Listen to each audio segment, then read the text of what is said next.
authors come up with ideas, test their hypotheses, and write the books that educate and entertain us. I'm Karen Christensen, founder and CEO of Berkshire Publishing Group. We launched the Bookworld podcast to introduce our authors and other writers from around the globe to students, teachers, and general readers who want a behind-the-scenes look at the world of books and scholarship.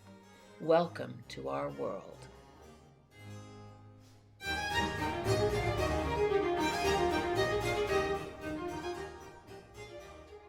Good morning, I'm Karen Christensen, founder of Berkshire Publishing and your host here at Berkshire Bookworld. This episode is an unusual one.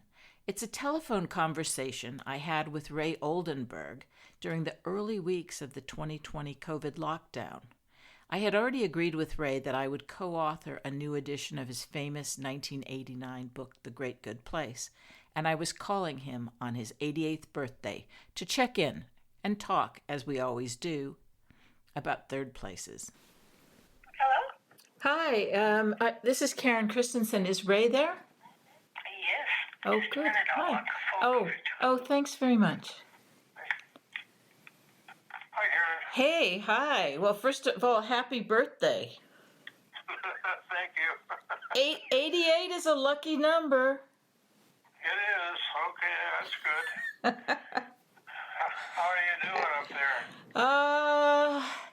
I'm glad it's springtime. It's really rainy today, but, flowers are coming out, so that's good. It's weird, don't you think? Well, it's very strange, yes. I think now we're going to have we have a president who wants people to go back to work prematurely, and, oh, God. Yeah, it's just extraordinary. I've actually been kind of trying to keep my head down and not read the news. I've told my kids to alert me of about anything really important and just try and focus on work because it's too nutty out there. Why don't we talk about something else? Let's talk about third places. I thought because you and I talked a little bit about men and women, but not a whole lot. And I would love to, and it doesn't, let's talk about how that's evolved and maybe how your thinking about it has evolved over the years. Well, first of all, I'm hoping, and I don't have any evidence, but I'm hoping that it's about 100 years since women got to vote. Now, things have been improving for women, and I wonder if the improvement is reflected in third place behavior. I'm not sure about that. What I notice with respect to women is they get together. They're fantastic bridge players, and that gets them together in 4s, 8s, and 12s, in people's homes, but.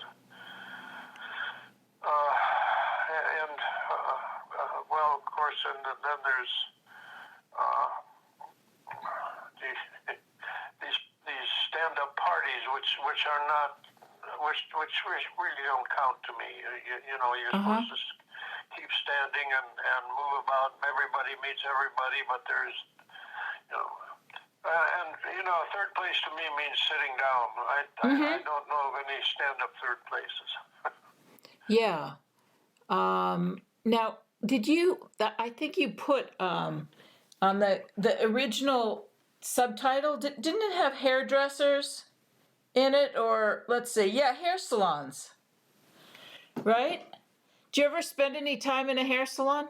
Or did you ever talk to... Yeah. Well, in my hometown, the men gathered in the barber shop daily, whether they needed a haircut or not, and they talked. And the women had a habit of hanging around. The hair salon was a room within our pharmacy, and it was a place for women to gather. Yeah, and it was a place basically exclusive to women. In those days, hair salons and barbershops were separate. That nowadays, most places are unisex. Yeah. That's right. I've forgotten all of that stuff. I've forgotten most of everything. God. But when I went out with you, I went to with a breakfast group, and that was all men, I think. Yeah. Yeah, and Yeah, no, you're talking about Hardee's, I think. yeah. And I think we talked about sometimes one or two of the members had brought his wife along, but I think we talked about that changing the flow of conversation.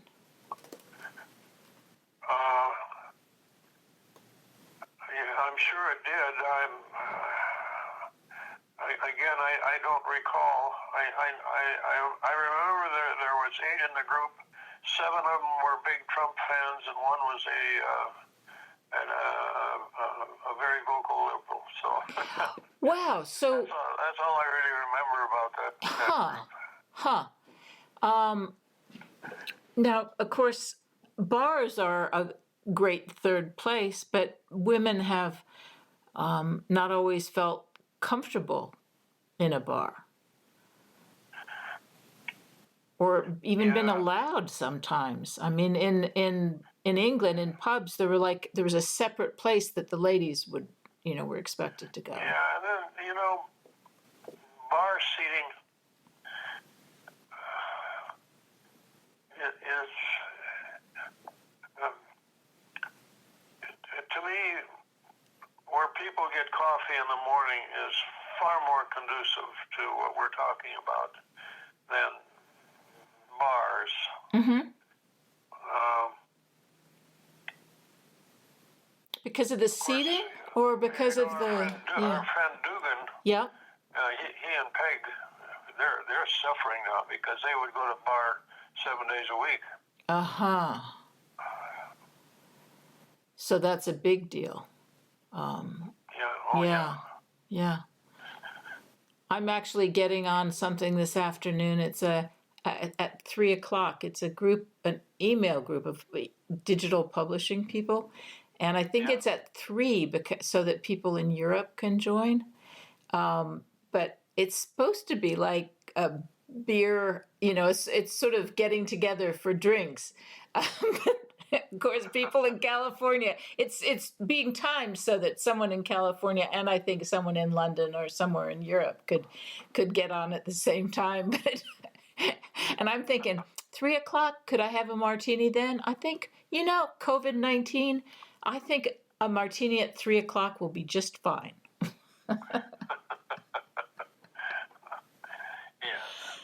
But that will be, a completely different experience from being able to settle down, over a drink with someone. Now, I think it was the journalist from Boston who said he'd talked to you a little bit about, I think he said he'd talked to you about men and women. And he and I then discussed that, the idea that women have often traditionally, and maybe still do today, if you bring up bridge, tend to be more comfortable meeting when they have something to do together. Of course, then there's, in our church, as in most churches, there is that group of women who make quilts. Yeah, quilting would be classic. Yeah. Where you're occupied with something useful, but your mind is free, and so you can chat. Yeah. Well, what I would insist on, that men only and women only gatherings are absolutely essential. Aha. Okay. Tell me about that. Why does that matter? What makes that a single sex gathering place special?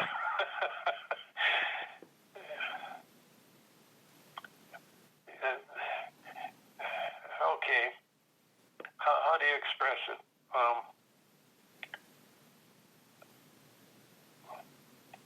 You don't. When the men get together, and I'm sure this is true with women too.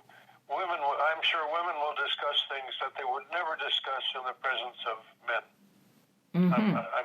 I'm guessing, because on the other side, men discuss things they would never discuss in the presence of women.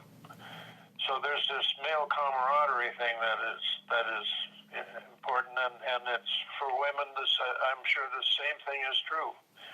But what we're talking about here is, under what conditions can you have some kind of third place where the sexes are mixed? Yeah. And that's nice. I think we did it as school children. Mm-hmm. I remember getting together after school at the soda fountain, and there would be males and females there, and we got along quite nicely. That's about the only mixed thing that I was involved in. I've been thinking a lot about, I was telling my daughter how long before I ever met you, you were sending me book recommendations. We corresponded for years. And one of the books that I think about now because of the troubles in the world is one called The Company of Strangers, and you suggested it. And it was about the importance of being able to deal with people you don't know and who are different from you. I work at that very, very hard. Of course, I'm not going to my physical therapy place anymore, but I did one. But one of the routines, you're sitting next to people who are also on the thing where you pump your legs. Yeah. And oftentimes it's a woman, and I have this stock of questions. Are you a native Pensacola? Do you have a dog? Blah blah blah. I have those questions that get us talking right away, immediately. Yeah. And when I go shopping, I always talk to people. I have this. Of course, this is why I wrote The Joy of Tippling. Good thing about booze, it brings people together. Right. And gets them talking, too. And gets them talking, yes. Right. So it's that about the joy of tippling, the joy of conversation, both. But don't you think that one of the things we see in the world today is a real fear of strangers? People kind of getting more and more kind of tightly bound to to people who are just like them or who think like them. You just were talking about being with Trump voters. Of course, suburban development,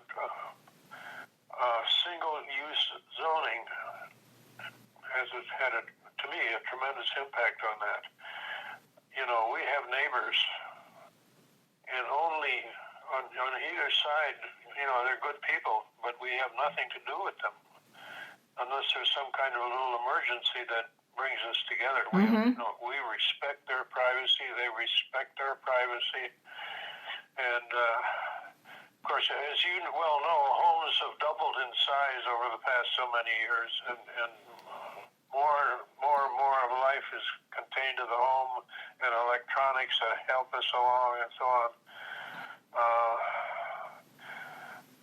I often think of my hometown where so many of the stores had wooden benches outside. Mm-hmm. People would meet one another, sit down on these benches and talk for a little bit, and then they'd move on. Those days are gone. They're already gone. Because it was so easy to do. You'd bump into people and you'd chat. Yeah. You'd chat for a minute. Yeah. Actually, Great Barrington still has a lot of that. And one of the things that's happened, because nobody's driving anywhere, people are walking around the neighborhood. Of course, if you want to talk to someone, you're still standing and talking to them at a distance, but they're out walking. Is that true where you live? No. Uh-huh. No, the more recent suburbs have no sidewalks, and that's just as well because nobody uses these sidewalks anyway. Yeah. Larry, do you know Larry Reynolds? I know his name from you. We've corresponded because of you. Yeah, he called yesterday or the day before, one of those. Uh-huh. And he's all torn up because his hangout in his town of Traverse, I think it's Traverse, Oh, uh-huh. Yeah. the bookstore closed, and they can't get anybody to move in to take it over and run it. And he's at wit's end about that. There you go, third place gone. Right. Bookstores, yes. I'll be tackling that. Bookstores, libraries, of course, all these places. I guess I have to ask you, I'm not going to keep you on. We can record like this occasionally and, it's just kind of get some material. It's good to have some Karen, audio. Call whenever you feel like it. Okay. Cool. But what... I enjoy it. So yeah. Okay. All right. Well, this was good. Gives food for thought. Yeah.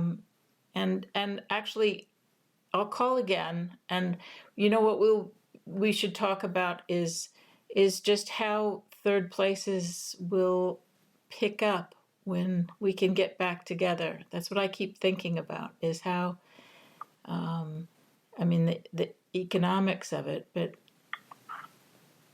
when will you be able to go back to places that you like, or Dugan and Peggy? Yeah, well, there's a lot apropos of this topic that we need to that needs investigating. It's endangered in a sense. I think about the people who will never become regulars, who just don't take to that sort of thing, and I wonder about them. But Yeah. Well, it's going to be interesting to see what I'm hoping that people will realize how much they miss just being around other people. I wanted the new book to, again, just to alert people. It's like everyone, you've told me this, and it certainly was true for me, that The Great Good Place made us realize something we sort of knew already, but we'd never been able to articulate. Yeah. When you think about it, the third place is an extremely simple idea. The wonder is that it had to catch on. And catch on it did. Ray introduced the term third place back in 1989, and it's now ubiquitous. Property developers, museum planners, and shared workspace companies use it, sometimes accurately and sometimes not. I had hoped that Ray and I would continue to have conversations like this as I sketched out new chapters for the book.